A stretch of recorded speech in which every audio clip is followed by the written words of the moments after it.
Welcome back to my channel. This is episode 2 of setting up a saltwater reef tank. We're currently on day number 7. You can see the Gonipora is still doing really well. I had to judge the lighting on this thing and I think so far so good.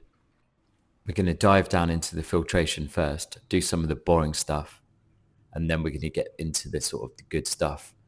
So here you can see that I'm putting some sponges in. These fit perfectly in the back filtration area. I've got a coarse sponge and a fine sponge. They do 2 different jobs. The coarse filter is going to be in the first chamber. I'm just rinsing them in some RODI water. I rinse pretty much everything before putting it into my system. Any dust or anything like that will just come off it. So this is the coarse filter. This is going in the first chamber and it fits in there perfectly. It's quite snug, but the water will pass through this really well. The other sponge is more of a finer sponge and it'll be more bacterial. It'll have more bacteria and it will act as a bit of a nitrate trap. And that's what I want at the moment. I know in the marine world we don't really use sponges, but I'm going old school on this tank. And it's going to help with the biological filtration. My main filtration is the live rock and the sand, and then all the bacteria from that is going to be on these sponges. I'm also using this filter floss. So this is going to be disposed. I'm going to put this on the top of the coarse sponge, and anything trapped like food, have a look later in the video, you'll see when I turn on the pumps, all the food collects on this white sponge, and then I'll just throw it away every 2 to 3 days and put a new one in there. And that'd be removing leftover food before it breaks down into the water and turns into stuff that we don't want, especially at this stage. A saltwater tank needs a top off of fresh water every day to replace the evaporated water, because the water will evaporate but leave behind the salt. So we need to keep that constant at 35. So I am replacing 300 mils of RO water every day, a little bit in the morning and then a little bit in the evening. Okay, I'm going to add some more flow to the system. This is a wave maker and this moves water around the tank. This is tiny. Look how small this is in my hand. This is an Aquamedic EcoDrift 4 and I was expecting it to be a bit bigger, to be honest, but hopefully it will still produce the same power that I need. I've plugged it in and I've put the controller in the top here. So all I need to do is put the pump into the water and then I'll turn it on and see how much power we've got. The return pump is at 50% at the moment. That's all I need, and that's what I've been running for the last few days. So I'm going to lower this into the tank and then we're going to switch it on. The corals need a little bit more flow than this return pump, and I also want flow to circulate the tank, get rid of any detritus or uneaten food and get that to go over the overflow, over the weir, then caught by that filter floss, and then we remove it from the tank before it breaks down. Whoa, look at this, guys. And this is 50% power. You can see it's pulsing at the moment.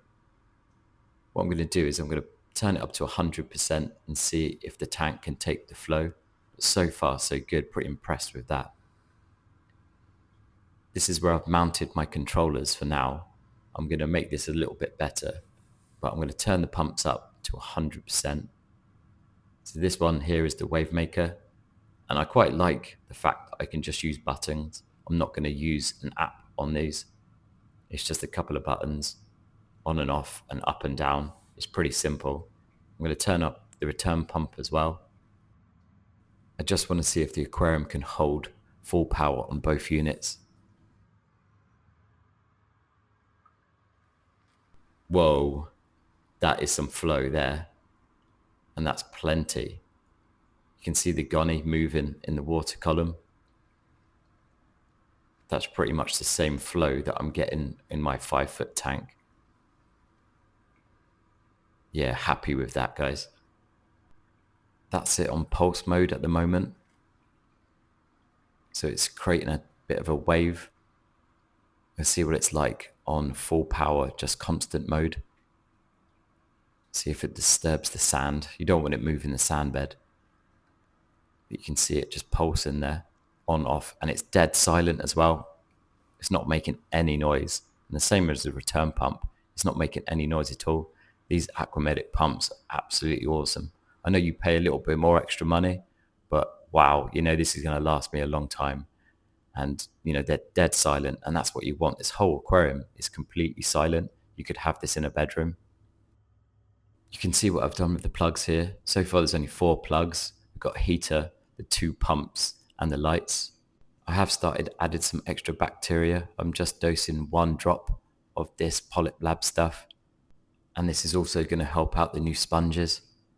This bit of the video might upset a few people as I'm not waiting 3 months before adding fish and corals. Before you judge me too harshly, please check out my other videos on how I set up my 5-foot tank. I had acroporas in from the 2nd week and fish. I'm not rushing. I believe this method with the live rock works and it's beneficial to the whole tank, but this only works with the live rock. Really good quality live rock. This has been in my sump for a number of years before adding it to this tank, and it's full of bacteria.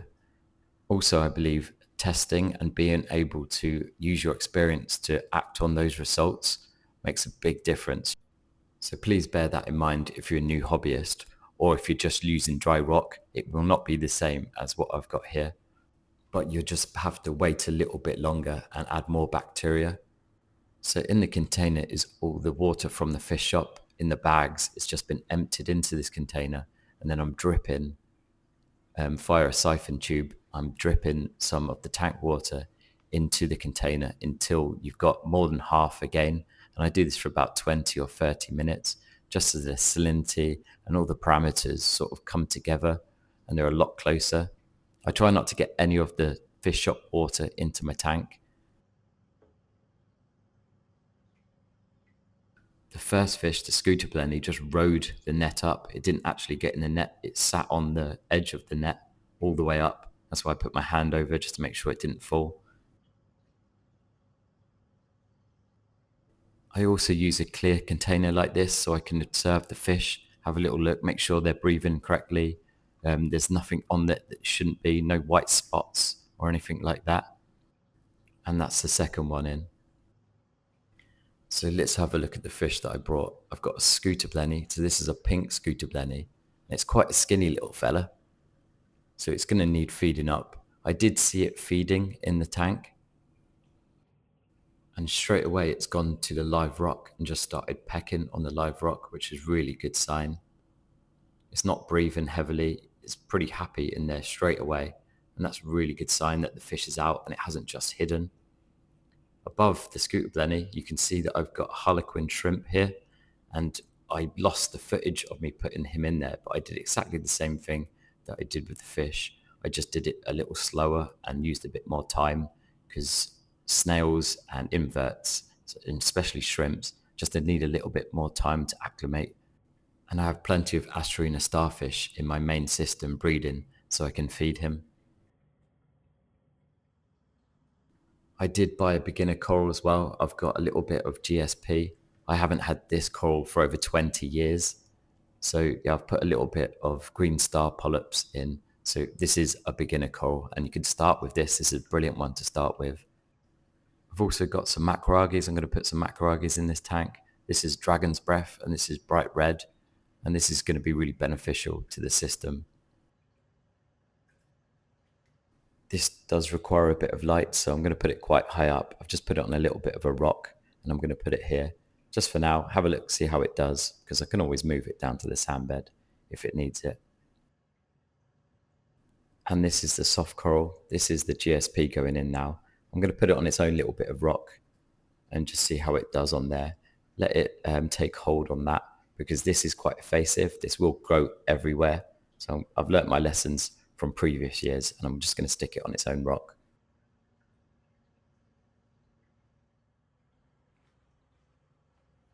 Okay, this is about 10 minutes later. So the fish are in, the macroalgae is in. The fish is still doing really well. They're still pecking, they're still feeding. So there's pods on the live rock for the scooter blenny. I'm just going to put some food in there in a minute as well and just see how well they feed. I've got some frozen food made up, some mysis shrimp and some brine shrimp. The sofa goby disappeared into the rocks, but I can see his head poking out. Scooter blenny straight away on top of the scape. You can see him hovering above, just pecking at the rocks. And this is a really good sign that the fish is healthy. It wants to feed. I'm going to add some food to the tank now. Not a lot, because I don't want to add a lot. I don't want to stress out the filtration that's just gone in there. But let's have a look, see what the fish do. The rest of the food's going to go across into my main system. And there's the yellow goby come out of his little hiding place. I'm going to stand well back. I've also turned the pumps off, so the return pump and the new wave maker is off. And you can see they're both feeding, which is absolutely brilliant.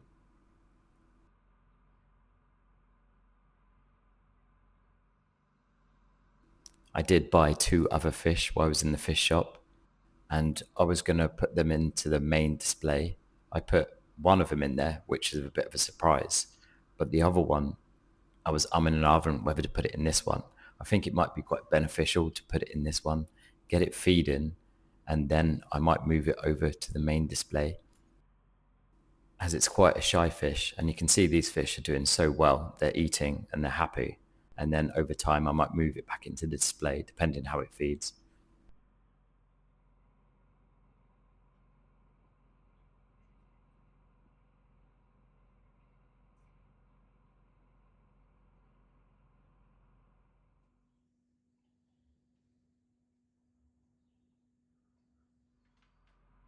The fish are in. I've tested the ammonia. The ammonia is at 0, and I'm going to test that for the next couple of days. I'm also still testing salinity every day, just making sure that that's spot on. And so far, so good. And that's the end of day number 7. So I added the fish to the tank, and it's absolutely beautiful in here, because I can turn the pumps off with just a switch of the buttons, and it's not got any fast moving tangs or any other fish to compete with. This pipefish is so much better in here to introduce it to the frozen food that I'm feeding. You can see it straight away eating the frozen food, and it's taking it down, and so far so good. And this is definitely not a beginner fish. This is a banded pipefish, and it eats copepods, alive crustaceans, and also sort of feeds on the same stuff that my mandarins feed on in the main display. With the fish and corals, I've made it quite hard for myself. It's still a beginner setup, but the actual fish stock that I put in here has made it very difficult. And it's going to take constant supervision. If I just put a couple of clownfish in here and some soft corals, it would make it so much easier. And that's where you would sort of start as a beginner. This is a couple of days later, and you can see the pipefish is really enjoying the frozen food. This is mysis and brine shrimp. I've still got some big plans for this tank. I've got to move the rest of the gonnies over, which will pretty much take up most of it. I think stocking wise, I'm pretty much done fish wise, but I'm going to add some real nice inverts.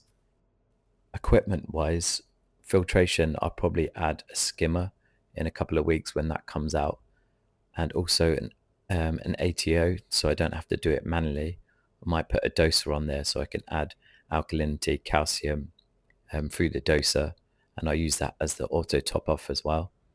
If you just check this out, you can see I've put the flow back on, and you can see all the uneaten food is going over the weir, and it gets stuck in this filter floss, and then I can just remove it, and that just manually takes out any of the uneaten food before it gets to break down. And look at this, ladies and gentlemen. My mandarin has got itself a partner. My mandarin's been in there for 5 years, and I'm just about to add her into the tank and see what happens. You're going to have to check it out next week. Thank you very much for watching. Please like and subscribe, and I'll see you on the next one.